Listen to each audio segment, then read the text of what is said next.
Welcome back to an all new holiday themed drawing tutorial. Today's video, I'm gonna show you how you can draw this cute cartoon penguin from start to finish. It's all in real time too, no time lapse, no edits. So if you wanna draw along step by step with me, keep watching.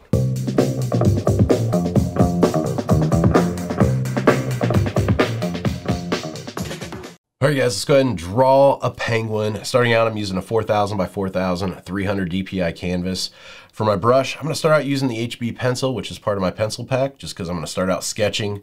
Color palette, once again, got this pre-made. You can download this for free if you go over to my website, bjdell.com, underneath the YouTube reference materials page, which I'll link it in the description below. I don't have the color palette file saved over there, but it is a JPEG screenshot of this, just a little thumbnail that you can save by long pressing it to your camera roll. Once you're back into Procreate, go up to your wrench icon, go to Actions and Add, insert a photo. It's gonna bring up your camera roll. Just pick that color palette that you downloaded, and then come back up here. You'll see the layer comes into Procreate. That little box comes in as a separate layer, and then you can just long press each of the colors as we go through today's tutorial, and they'll load up there. So let's go ahead and get started. Start out sketching, I'm just gonna use black. I don't have this in the color palette, but if you go to any color on the color wheel and just go down to the bottom, that's black. So let's go ahead and start. Just gonna begin with some really basic shapes here. So just a really big circle here at the bottom, and then a smaller circle or oval here at the top. Talked about this before. As I do designs, I really break it down to the simplest form, the little basically building blocks of the character. And then here I'll start to kind of connect these. So this is almost gonna have kind of like that Russian nesting doll feel to it. We'll just bring those lines down and around. And you can see by just using those two basic circles, it helps me kind of see this shape as I start to connect these. So now that we've got that, where these circles connect here, I'm gonna pull the curve line out, and we'll do some wings over here. Do a couple of ovals down here for the feet. Just gonna bring up some lines there. Kind of finish those off. Now let's go ahead and do the hat next. So curve line here at the top. It's actually gonna be the bottom part of the hat, but it's towards the top of the character. Bring out a kind of angled line here as that wraps around the head, and then back up and out. Connect that with curve line from left to right. And I think with the previous ones we did Santa hats, but I think this one I want to change up a little bit. So let's kind of follow. I like how this curve's coming up right here. Let's kind of follow that curve, and we'll just make this kind of a stocking cap or a beanie. Have a little ball there at the top, just so it's a little bit different than our previous ones. So there we go. Now we're ready to start working on the face. So zooming in here a little bit, I'm gonna go ahead and knock in the eyes where I want those first. Let's do a couple of big ovals here. And the center here, we'll do the beak coming around. Little oval there underneath. The pupils in there and the irises. And then we need to wrap around curve line here. That's kind of where that tuxedo section comes in around the top and breaks up the face a little bit. And then do some eyebrows in here. Get those in there. So that's going to be our basic sketch. We're ready now to go in and start inking. Once again, this is really loose. It's really sketchy. We don't want to worry about making everything perfect until this next stage. That's what the ink stage is for. So we're going to come up to our layers. We're going to make a new layer. Coming down to our layer 1 now, we're going to drop the opacity of this about 40%. So it's not as dark. It's going to allow us to really focus our attention on that inks layer. And then I'm going to switch my color here in the color palette to this first color on the top row. And I'm going to switch over my brush to my cartooning set. I'm going to use standard ink or streamline. And from here, we need to decide where is the light source coming from. So I've talked about this before in videos. Determining the light source is really going to help you decide on line weights. Anything closer to the light source is going to have a thinner line. Anything further away is going to have a thicker line. I think the previous ones I did with the holiday tutorials, we had the light source coming in here from the top right. So we're just going to kind of keep up with that theme today and have it coming in from the same direction. So it means anything over here, thicker line, thinner line over here. And I think I'm just going to go ahead and start with the body here. So once again, pressing harder at the beginning and kind of letting up pressure as I go around. So press, whoops, tips coming off my pen or my pencil here. So pressing harder and then lighter as we come back up and around. So we've got the body in there. I'm going to go ahead and erase here where I came up a little bit too far. I like to start up further than my line actually starts, just so I can get that right feel as I'm going around. So now I'm going to zoom in here just a little bit so we can see better. And from here, I'm going to go ahead and make a new layer. Sometimes I like to do multiple layers for my inks just because it allows me to start those lines outside and I can wrap them around and erase really easily. So you'll see how this works. So once again, a harder press here coming around and lighter as it comes back in. I can go back in here with my eraser and you see how easy that is to erase. So for my eraser, I'm just using my standard ink or Streamline. I just like to use the same eraser that I'm using to do the actual inks. Switching back to my brush now, just pull in the line across here for the top. Connect those a little bit better. Then I'm going to switch back down to my layer 2 inks because I'm going to do the top of the hat here and I'm going to do some overlaps so I don't want to hit the lines that I've already done. And you'll see just pressing harder and then letting up pressure to give it a thinner line weight as I go around. I know a lot of people ask too what my pressure curve settings are in Procreate, and I just use the default settings. Nothing crazy, nothing fancy, just the default settings. So if they aren't working for you, you can go in and change the settings and maybe get something that suits your workflow or how your hand operates a little bit better. Totally up to you, but I just use the basic defaults. So there we go. Let's go ahead now and go on layer 3. I'm going to do the wings from layer 3 for the same reason. I can press, start the lines inside the body and then erase. So that gives me that start of that line and allows me not have to worry about going back in and hitting stuff that I've already done. Really recommend if you're using digital, try that out. Use multiple layers for your inks. It'll help you as you go along. So I'm going to zoom in here now for the feet. And actually, I'm going to go ahead and make a new layer for this one as well. You'll see why here in a second. So get the feet as they come up and around. And then to make sure these match up for left to right, I'm just going to slide this to the left. I'm going to duplicate it. Going up to my arrow then, I'm going to flip this horizontally. And with freeform selected here, I'm just going to drag this over to the side.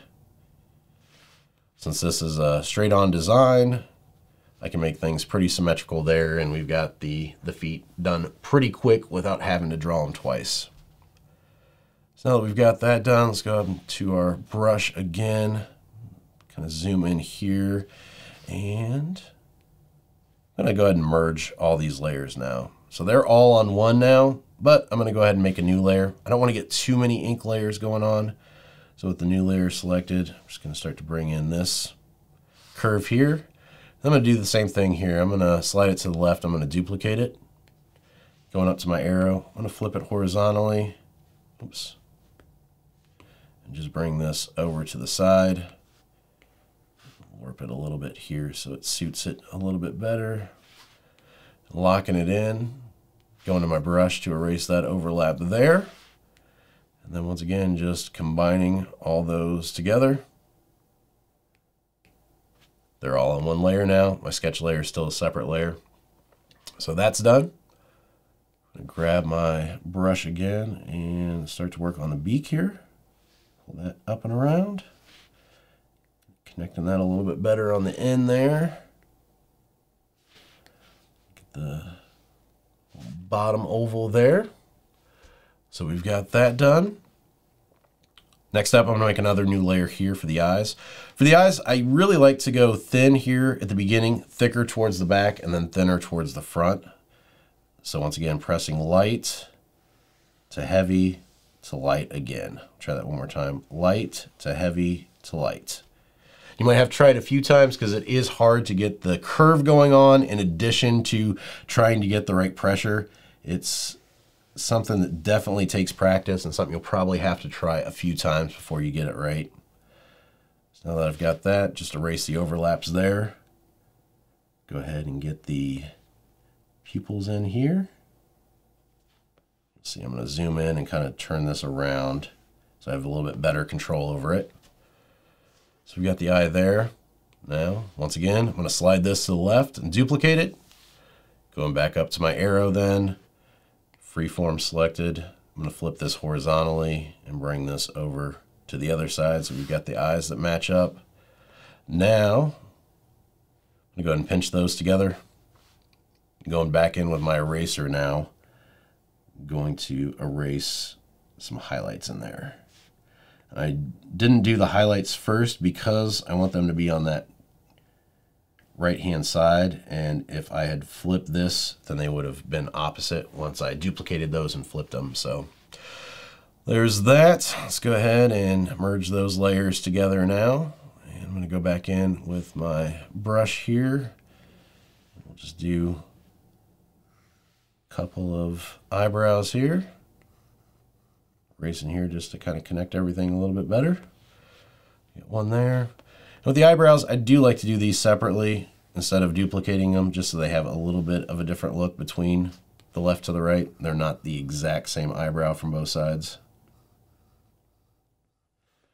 Tapered in there, and there we go. So we've got that. That's pretty much our inks done, unless you want to add in some extra kind of lines and details. Going back up here and picking my standard inker now, you could add in some extra tapered lines around here that kind of follow the curve of that hat. So you got some extra details in there. You could even do some around this top part here. Maybe coming in here on the body and adding in some extra dots just so you've got some extra textures down here. Just little extra things going on. Same thing here, maybe underneath the mouth, doing a little chin here with a tapered line. That might look a little cute there. Drop the size of this just a bit.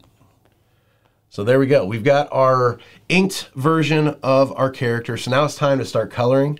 So to do this, we're going to go up here to our layers menu. I'm going to go ahead and make a new layer, and I'm going to drag this below layer 2. Layer 2, which is our lines layer now, we want to set this as reference. This is going to allow us to drag and drop the colors into or onto layer 3, and it's going to use that as a guide for where they go. And then I want to turn off my sketch layer 2, so we're just left with the inks. So now that we've got that done, we can go up to our color palette here. See, the first color I've got set is white. However, our whole background's white. We're not going to be able to see what we're doing. So coming back up to our layer menu, clicking on background color, just set this to whatever color you want. Doesn't matter, just as long as it's not white. Then we can start dragging in colors on layer 3. So we'll do the body here, the eyes, top part of the hat there, and then zooming in here to get to the insides of those highlights. We've got those. Next color up is the gray color for the tuxedo part, so the top of the head there and the wings as they come out. Got the red next for the hat. I think we're going to use that same darker gray then for the eyebrows. Got the orangish yellow there for the beak and for the feet. And then finally, we've got the blue color for the eyeballs. So I'll zoom in here so we can make sure we hit those without hitting the lines. So there we go. We've got the color flats done. Super quick, super easy. So next up, let's go ahead and finish this off with some shadows and highlights. So for shadows and highlights, what we're going to do is we're going to come back up to our layers menu, and we're going to go ahead and make a new layer, and we're going to set this to clipping mask. So this is going to allow us to draw on a separate layer, but it's only going to draw on what we've got colored in on layer 3.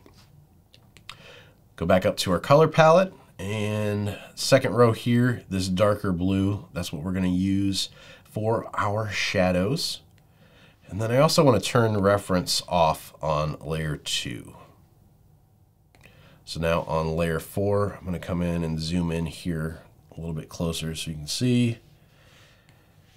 And standard anchor is what I'm going to go with for my brush.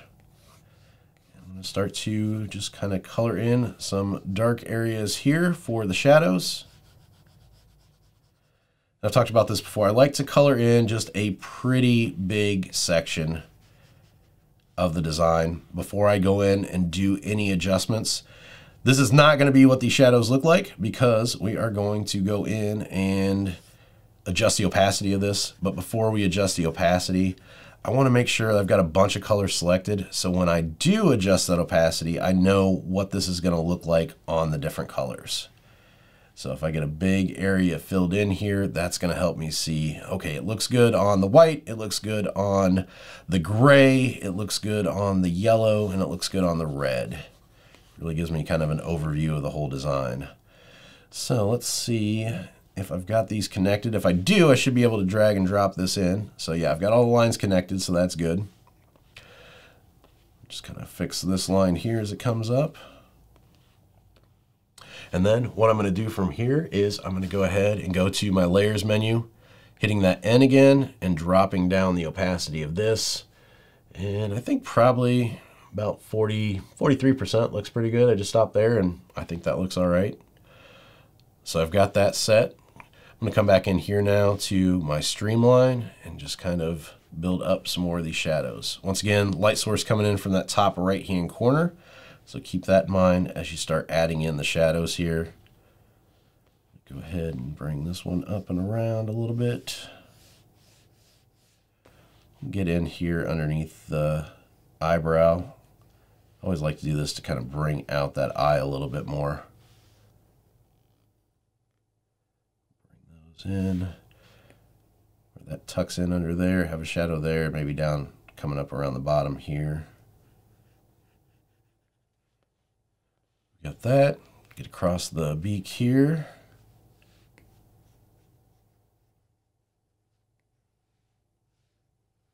Pretty bigger, heavier shadow here around the bottom. So that one's going to be tucked underneath. Same thing here under the chin. Shadow in under there. And then probably around the backs of the eyes too here. So we'll kind of follow that curve around as it comes around the eye. You want the curve of the shadow to match that. Pull this one back just a tad. And I could also add in some little ovals here too for some extra detail. Pulling a curve here around the bottom of the eye as it comes up. And then a little bit of a shadow down here on the foot too. As the belly comes around there. All right. And from here, what I like to do is go back in and remove a little bit of the shadows. Here, we've got really heavy shadows back here on the wing here and then also the foot. So it's all one solid color. You can't really tell that there's a shadow there. So by going back in with your eraser and erasing some of these colors, or some of the shadows, it shows that there's two different values there, and it really allows you to see that there is a shadow going on right there. We can do the same thing here on the wing as that comes around. So it really helps to bring home the look of, yes, that is shadowed. So there we go. Maybe add in a couple of those little oval dots there on that eye as well. And then another shadow here on the bottom of this wing. All right, so we got the shadows done. Now it's time to move on to highlights. So let's go back up to our layers menu, make a new layer, and we're gonna set this as clipping mask. Going back into our color palette now, we're gonna choose white. And there's not a lot of colors here because the majority of the design is white. So we obviously can't use white highlights there. So we're just gonna use this on the sections that have the other colors. Let's go around here and hit those. Around the top of the wing here. And then along the top of the foot here. Do some there. And then once again, coming back up to our layers menu, hitting the N for the blend mode, dropping this down. maybe to about 40%. I think that looks pretty good and still shows up. I'm gonna come back into my shadows layer here with that darker blue. Last thing I wanna do is just add in some shadows here. As I pulled back, I saw that these probably would look better with some shadows on them. Just kind of build up the look we're going for those. All right, so there's our finished design. Now we just need to add in a background. So let's go ahead and let's switch our background color back to white. And let's go ahead and choose this blue color here. Whoops, back to white. And then once we're on a separate layer, we can't change the color right now because we were on background layer. Now we can change to this blue. And I'm gonna make a new layer here at the bottom. And I'm just going to draw with my finger just a circle or an oval holding down, and then holding down my other finger is going to turn it into a circle. I can drag and drop the colors into there, and we've got a nice blue circle there. Now from here, I'm going to come up to my brush library in my eraser settings, and I'm going to switch over to my Christmas pack. This is a new holiday theme pack of brushes that I made available. If you guys haven't watched the previous holiday videos, this is totally free. You can download it off of Gumroad right now, which I'll link it in the description below. That's my Christmas gift to you guys, so definitely feel free to hop on over and download this. 5 different tree brushes, 5 different snowflake brushes. So I'm just going to go around with the eraser now, changing the size of these snowflakes as I go, and just add in a couple of snowflakes around here, changing the sizes as I go. Also, if you want to change the actual snowflake as you go, whatever you want to do to make it your own design. Just add a couple more around there, changing the sizes, get some smaller ones over here.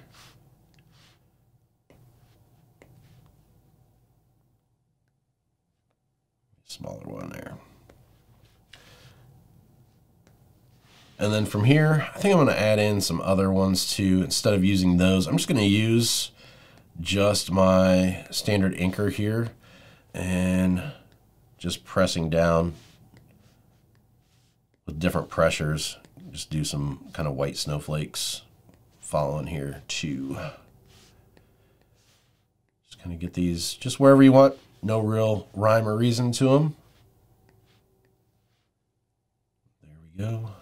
That one didn't get to be an exact circle there. Kind of fix those. And there's our design. Last thing we need to do is just sign this. So I'm going to go back to my inking color here. Make a new layer for my signature. Get this guy signed. And there we go. A cute little penguin for the holidays. Appreciate you guys watching. If you liked today's tutorial, if you got some valuable information out of it, make sure you give it a thumbs up. Subscribe to the channel if you haven't already, and hit that bell for notifications so you can get alerted when I post new videos. I think I'm still gonna do a couple more holiday ones before the end of the month, so stay tuned for those. If you guys do any designs based on these two and share them online, if you're on Instagram or Twitter, definitely tag me at BJDell. I wanna check out what you guys are working on and see how you put these to use. Also, if you're on Facebook, you can join Keep Creating, a group for artists by artists over there. It's my art group for you guys to kind of show off your work based on these or any other art that you're working on. You can give feedback, get feedback, meet new people. It's an awesome place to be and want you guys to be a part of it. So I've got that linked in the description down below as well. So that's it for me. And until next time, keep creating.